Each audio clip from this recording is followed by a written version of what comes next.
temps composé en français. Pour conjuguer les verbes au temps composé en français, je prends l'auxiliaire qui marche avec le verbe que je veux conjuguer, je le conjugue au temps simple correspondant du temps composé auquel je veux conjuguer ce verbe-là, puis j'ajoute le participe passé du verbe que je veux conjuguer. Exemple, avec le verbe partir au passé composé. Je me demande d'abord quel est l'auxiliaire qui marche avec le verbe partir. Est-ce qu'on dit avoir parti ou est-ce qu'on dit je suis parti? Lorsque je réfléchis bien, je verrai qu'on dit je suis parti. Alors, c'est l'auxiliaire être qui marche avec le verbe partir. Alors, je conjugue l'auxiliaire. Nous sommes au passé composé. Je conjugue l'auxiliaire être. C'est bon, qui marche avec le verbe partir. Au présent simple du mode indicatif, puis j'ajoute le participe passé du verbe partir, qui est parti. Donc j'aurai je suis parti, tu es parti, il ou elle est parti, nous sommes partis, vous êtes partis, il ou elle sont partis. C'est bon? Pour le verbe manger, par exemple, je me demande, est-ce qu'on dit je suis mangé ou on dit j'ai mangé? Bon, là, il y a un cours que je te ferai sur la voix passive pour te montrer quand est-ce qu'on utilise l'auxiliaire être avec manger. Mais de base, il faut savoir que c'est l'auxiliaire avoir directement qui marche avec le verbe manger. Ainsi, on dit j'ai mangé, c'est-à-dire qu'on conjugue, c'est bon, l'auxiliaire avoir au présent simple et on ajoute le participe passé de manger, comme ce qu'on a fait de l'autre côté avec l'auxiliaire être pour avoir notre verbe partir au passé composé.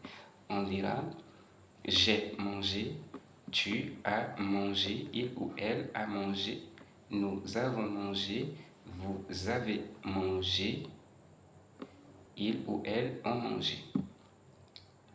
C'est bien. Maintenant, nous allons encore faire la même chose avec le verbe rester. Le verbe rester, est-ce qu'on dit j'ai resté ou on dit je suis resté? On dit je suis resté, donc c'est l'auxiliaire être qui marche avec le verbe rester. Pour conjuguer le verbe rester au plus que parfait, qu'est-ce que je fais? Je prends l'auxiliaire être là, c'est bon, que je conjugue à l'imparfait. J'ajoute maintenant le participe passé de rester et j'obtiens mon verbe au plus que parfait. Allez, on conjugue. J'étais resté. Tu étais resté. Il ou elle était resté. Nous étions restés. Vous étiez restés.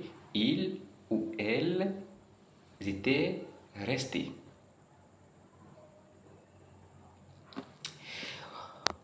Tu as compris? On conjugue quel autre verbe? On conjugue le verbe offrir. Le verbe offrir. Est-ce qu'on dit je suis offert ou on dit j'ai offert? On dit j'ai offert, alors c'est l'auxiliaire avoir qui marche avec le verbe offrir. Je dirais pour cela j'avais offert. C'est-à-dire quoi? Je conjugue avoir à l'imparfait, j'ajoute le participe passé de offrir qui est offert. C'est bon? Et là, je vais obtenir mon verbe conjugué au plus que parfait. On continue. J'ai offert, j'avais offert, tu avais offert, il ou elle avait offert, nous avions offert, vous aviez offert, il ou elles avaient offert. Et c'est simple. On va au passé antérieur. Pour conjuguer un verbe au passé antérieur, je prends l'auxiliaire qui marche avec le verbe que je veux conjuguer, je le conjugue au passé simple, puis j'ajoute le participe passé du verbe que je veux conjuguer et j'obtiens mon verbe conjugué au passé antérieur. On prend l'exemple sur le verbe sortir. On dit j'ai sorti ou je suis sorti. On dit je suis sorti, ce qui veut dire que l'auxiliaire qui marche avec sortir est l'auxiliaire être. Ainsi, au passé antérieur, j'aurai je fus sorti, tu fus sorti, il ou elle fut sorti, nous fûmes sortis, vous fûtes sortis, ils furent sortis. Et c'est terminé. Si c'est l'auxiliaire avoir qui marche avec mon verbe que je veux conjuguer, je conjugue l'auxiliaire avoir, c'est bon.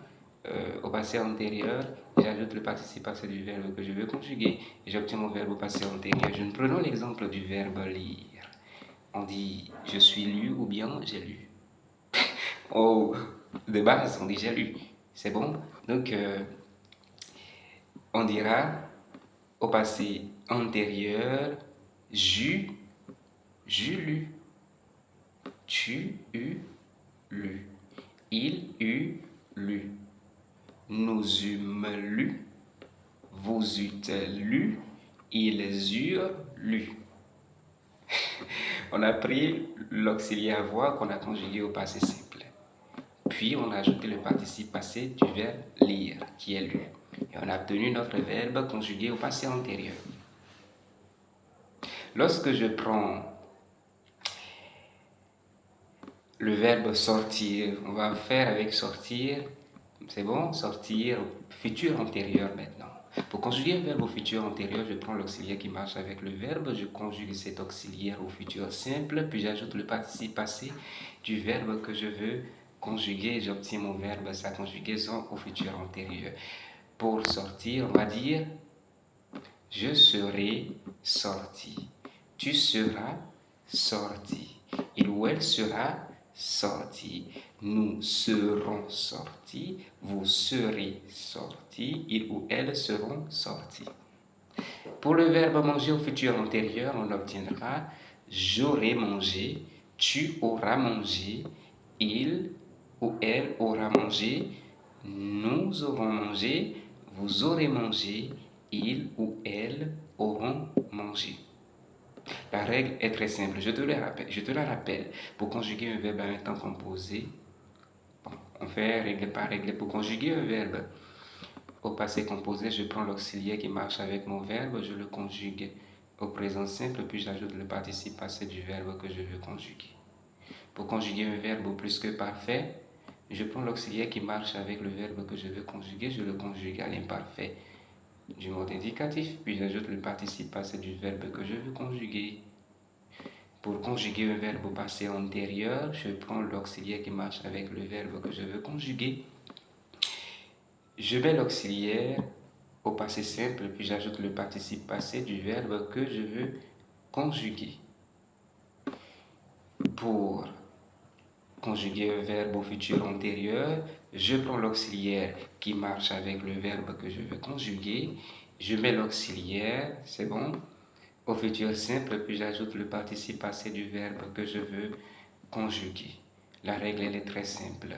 Il faut l'appliquer avec beaucoup de verbes. Tu cherches des verbes que l'on conjugue avec l'auxiliaire être, tu cherches des verbes que l'on conjugue avec l'auxiliaire avoir, et tu appliques cela en t'exerçant. Tu verras que la conjugaison sera facile à toi et d'une façon évidente, tu verras que conjuguer les verbes en français sera facile pour toi. Il n'y a rien que tu veuilles dire en français qui ne te demande pas la conjugaison. C'est bon? Si tu veux exprimer ton état, si tu veux exprimer une action, tu as nécessairement besoin d'utiliser les verbes. Et si tu utilises des verbes, il te faut nécessairement les conjuguer. Alors entraîne-toi. Cela est important pour toi pour que tu puisses maîtriser bien la langue française. N'oublie pas de t'abonner surtout à ma chaîne. N'oublie jamais de t'abonner à ma chaîne puisqu'il y a beaucoup de choses que nous allons découvrir ensemble ici. Je vais te les monnayer et tu les comprendras parfaitement. Suis juste mes conseils, suis juste mes astuces et tu iras de l'avant. N'oublie jamais de t'abonner. Allez, ciao, on se capte.